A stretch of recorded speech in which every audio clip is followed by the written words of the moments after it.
A grand plan has been unveiled by the South Korea's presidential office in reforming the nation's key investigative bodies, the National Intelligence Service, the prosecution, and the police, in efforts to prevent abuse of power by keeping a firm check and balance system in place. Our Moon Gun-young reports.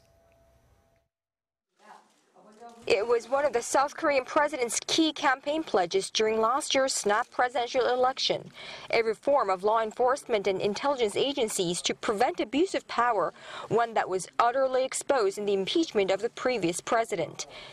8 months into the job, the Blue House has unveiled its draft copy of the reform involving the nation's intelligence service, prosecution, and police.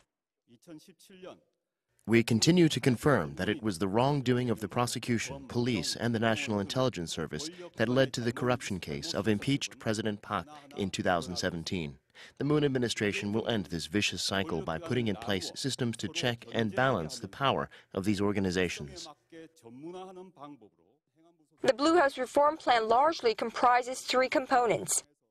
1. The National Intelligence Service will take its hands off local politics and transfer its rights to investigate espionage cases to the police and focus its efforts on gathering intelligence on North Korea and overseas.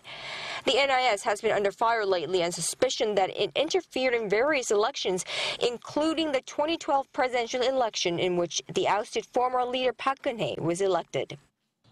2. The prosecutor's exclusive authority to directly investigate cases will be scaled down as the police will take over most of its investigative functions.